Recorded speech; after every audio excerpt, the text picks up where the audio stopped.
Bonjour les amis, bonjour. Aujourd'hui, je vais faire une vidéo qui sera très intéressante pour vous. Qui va beaucoup vous aider, beaucoup et beaucoup même. Alors, partagez la vidéo, aimez la vidéo, abonnez-vous sur la chaîne, activez la cloche de notification pour ne pas manquer aucune de mes prochaines vidéos que je mettrai en ligne. Donc, cette vidéo, on va parler de la comptabilité générale, en particulier le bilan.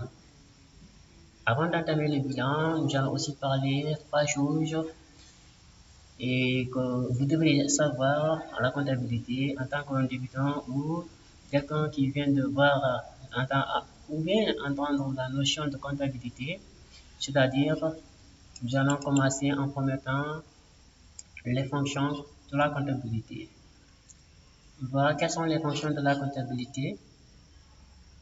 Et nous allons voir en deuxième temps le CESCODA, c'est-à-dire le plan comptable, et les pays membres d'utilisateurs en troisième position. Et il va terminer par traiter un exemple d'exercice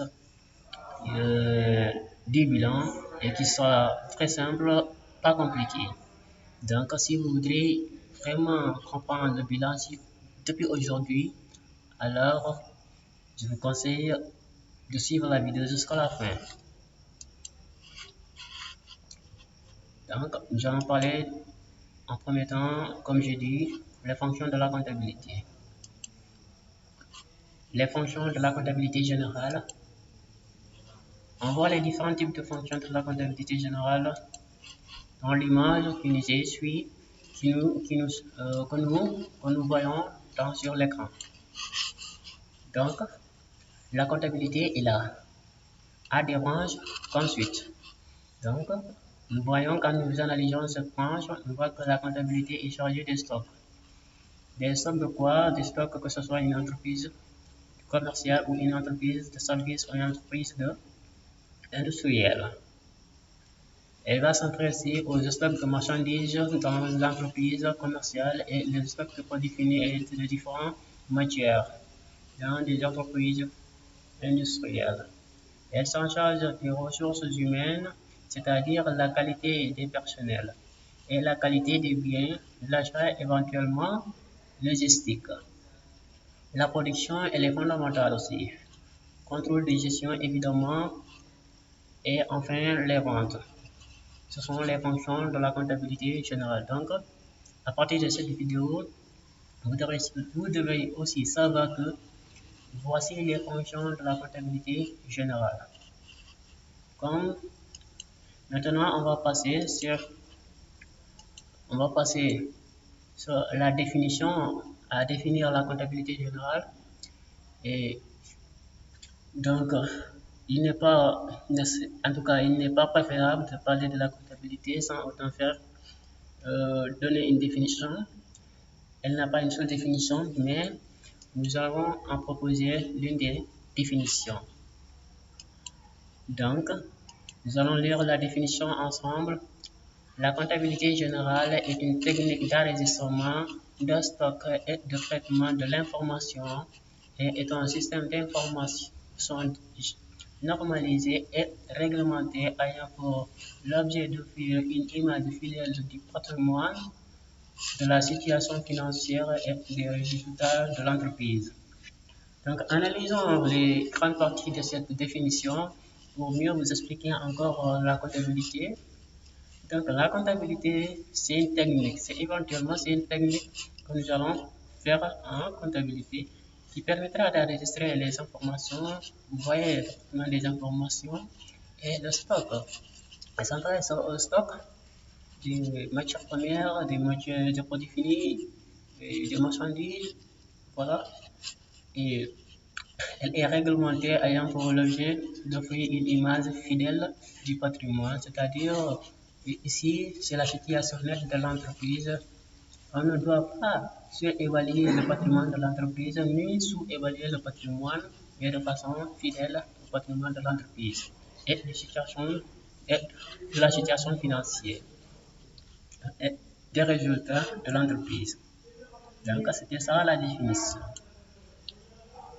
Et nous allons encore passer à cette étape, venir à la présentation du SESCOADA, du plan comptable. Ce plan comptable, c'est une réforme par laquelle les pays membres d'utilisateurs de l'Afrique de l'Ouest utilisent pour tenir leur comptabilité.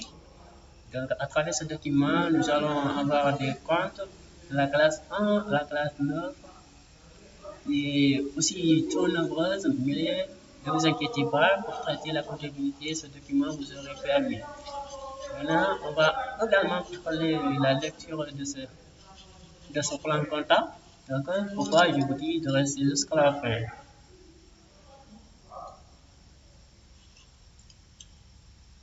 Donc, nous allons voir une cartographie qui est là.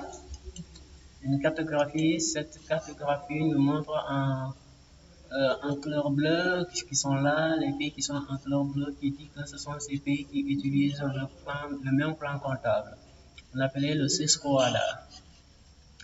Voilà, donc également je vais parler et je vais énumérer les pays d'utilisateurs car cette cartographie ne suffit pas. Euh, Certains qui ne sont pas très calés en géographie, ils auront du mal à identifier les pays d'utilisateurs. Voilà. Donc, ici, on aura, ce sont les pays d'utilisateurs qu'on va lire sur cette image. On dit, l'adaptation du niveau système comptable donne encore très haute directive des 17 chefs d'État de membres de OADA, à savoir le Congo, Gabon, Cameroun, Tchad, Bénin, Togo, Sénégal, Burkina Faso, c'est-à-dire, et le Mali, Niger, Centrafrique, Côte d'Ivoire, Guinée, Guinée-Bissau, Guinée équatoriale, RDC Congo et les Comores. C'est les îles de Comores. L'image qui est là, donc, c'est un peu flou. L'image que nous voyons, c'est un peu flou, mais nous voyons le drapeau et des pays membres d'utilisateurs du SESCOADA. Cela veut dire que autre pays que Sénégal, quand vous faites la formation au Sénégal, vous pouvez tenir la comptabilité en Cameroun, tenir la comptabilité en Côte d'Ivoire, dans la mesure ces pays utilisent la même réforme. Voilà. Donc, nous allons passer dans cette étape. Et l'étape suivante consiste à lire, à faire les comptes de classe. Les comptes de classe. D'accord? Cela veut dire, qu'est-ce qu'on va faire ici? Je vais vous montrer comment lire et comment pouvoir faire le bilan. Car il faut classifier de 1 à 5 qui constituent les comptes de bilan. Donc, le compte 6 n'apparaît jamais au niveau du bilan, mais plutôt au niveau du compte de résultat. Donc, ici, nous allons lire de compte 10 à 15. Nous représentons les capitaux propres. Donc, 10, on a 11, 12, 13, 14 jusqu'à 15. Tous les comptes, quand vous regardez le plan comptable et que vous voyez l'intitulé 11 qui est réserve, donc ça, c'est que ce sont les capitaux propres qui sont souvent au passif du bilan de l'entreprise et en haut du bilan. Donc, du compte 10 à 15. Et on a 16 à 19 des dettes à long terme. Voilà. Ce sont des dettes à long terme comme des emprunts et de crédit bail 17 qui n'apparaît pas ici. Donc, sont aussi souvent inscrits au passif du bilan. C'est souvent, mais ils peuvent aussi être inscrits au niveau de l'actif.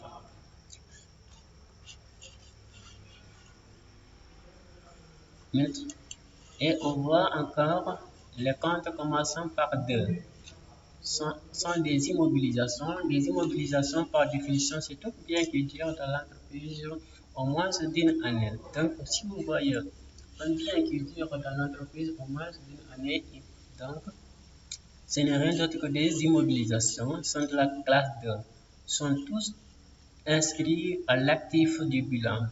Toujours inscrits à l'actif du bilan. Vous voyez un compte débutant par 2, vous avez des problèmes pour le mettre, vous lisez votre plan comptable, vous voyez que c'est commencé par 2, automatiquement inscrivez ce poste au niveau de l'actif du bilan.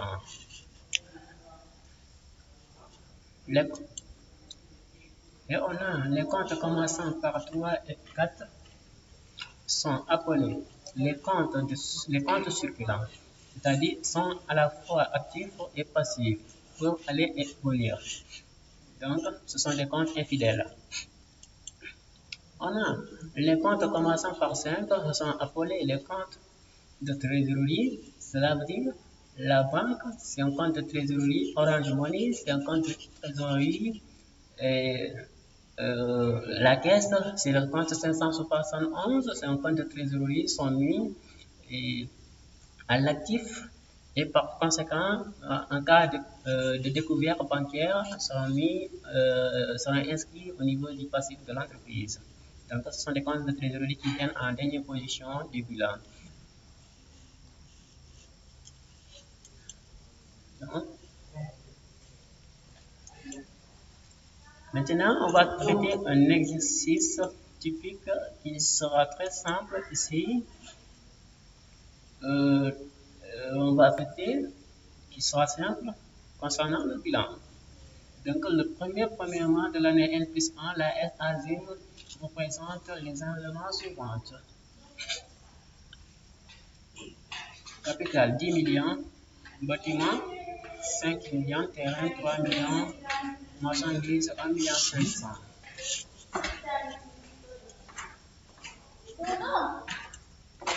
Voilà. Marchandises 1 million 500, emprunt 2 millions 500, fonds de commerce 500 000. Dette fournisseur 2 millions 300 000, découvert bancaire 1 million, avant en caisse 1 million 200. Matériel de transport 4 millions 500, client avance à compte reçu 1000 ordinateurs 300 000.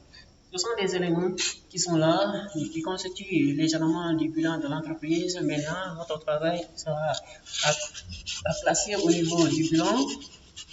C'est de prendre ces éléments et les mettre au niveau du bilan, savoir quels sont les éléments qui seront mis à l'actif et quels sont les éléments qui seront passifs. Ce sera une technique à adapter. Donc, ici, la question est de présenter le bilan de l'entreprise au premier mois de l'année N+1.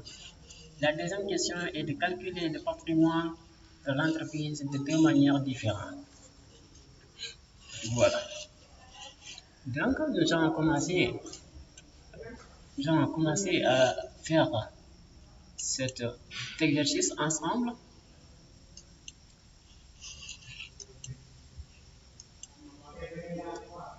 On aura fonds de commerce. Chaque élément que nous allons remplir, je vais vous expliquer pourquoi on a cet élément dans ce poste.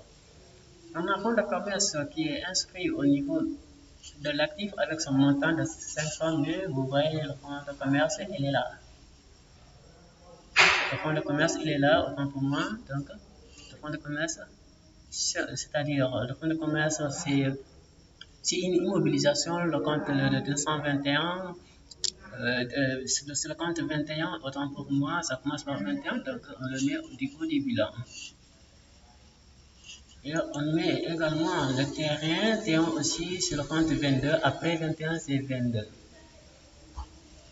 Le compte 22 avec son montant de 3 millions. Vous voyez, le terrain est là, on a pris fonds de commerce, on a pris terrain, et on prend encore du bâtiment. Ce sont des immobilisations. Vous voyez tout ce que nous venons de prendre, on voit que ces éléments durent dans l'entreprise au moins une année. C'est pourquoi on les commence en haut du bilan. Bâtiment, c'est le compte 23 dans le plan comptable, avec son montant de 5 millions. Ensuite, c'est les ordinateurs en bas. En bas de l'exercice, ordinateur 300 000.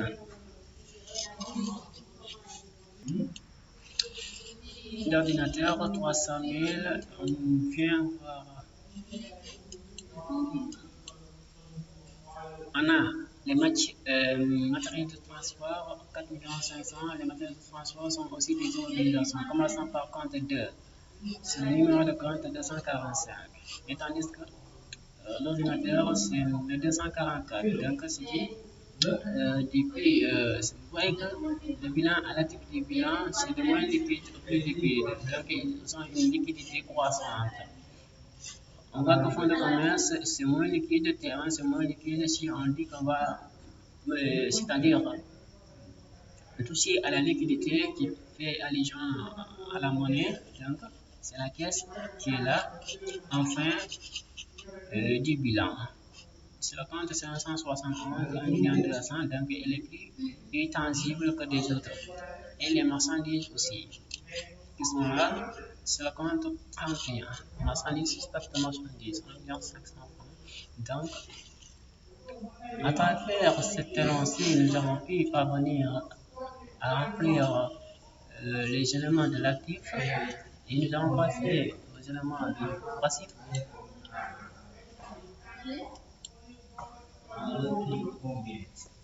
On a le capital. Le capital, il est là.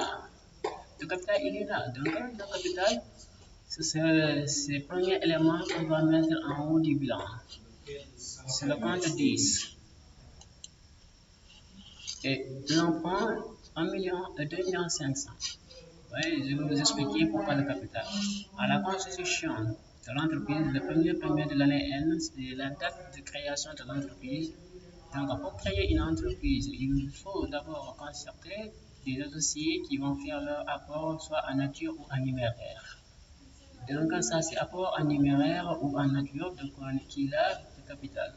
Ce capital, qui va en tout cas, ce qui sera des ressources pour financer les actifs. Et les emprunts sont là.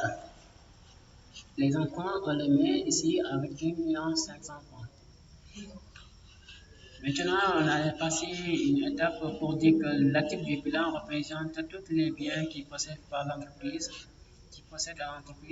et au passif tous les biens qui ne possèdent pas l'entreprise, c'est-à-dire qui n'appartiennent pas à l'entreprise. Le capital n'appartient pas à l'entreprise, c'est pour les associés, l'emprunt c'est pour les banques, mais ce sont des dettes. Les dettes fournisseurs, ce sont des dettes. Tout ce qui n'appartient pas à l'entreprise, on le met au passif, et ce qui appartient à l'entreprise, on le met à l'actif. Et c'est une technique aussi pour vous aider à remplir le bilan. Donc, on était au niveau du dette fournisseur.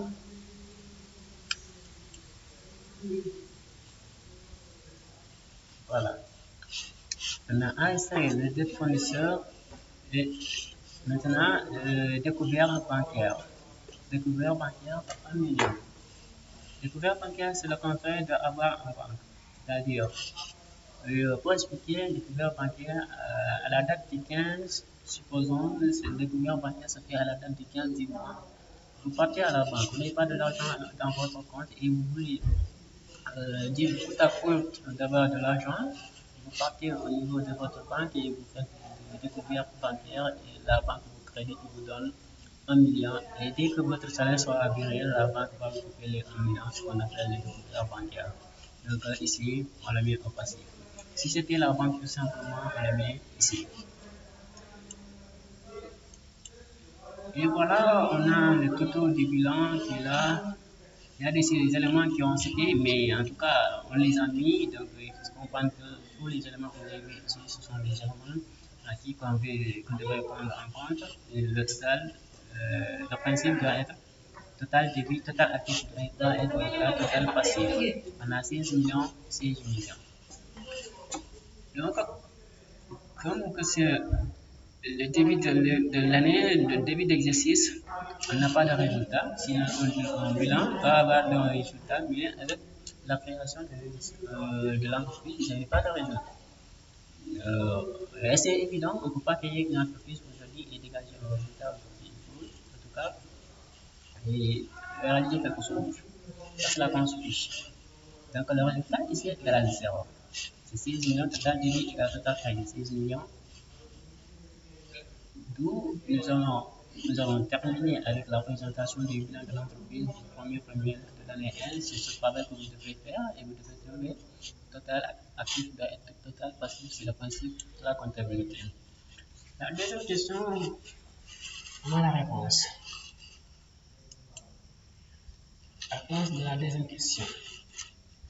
On demandait de calculer le patrimoine de l'entreprise de deux manières. P égale à somme des biens moins somme des dettes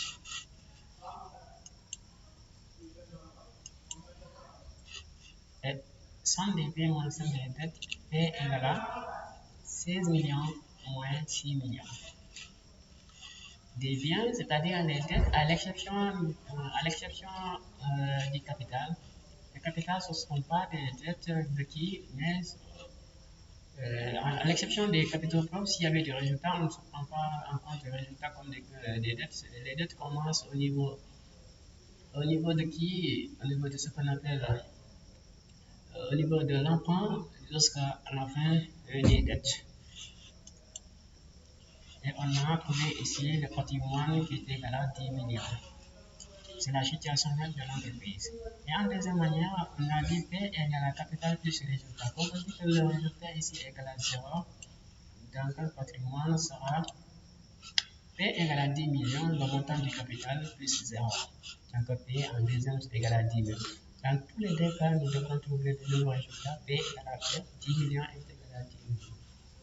Voilà, c'était ça qu'on nous demandait à travers cet exercice du bilan qui est très simple. Et donc, on se dit au revoir à la prochaine vidéo qui sera mise en ligne.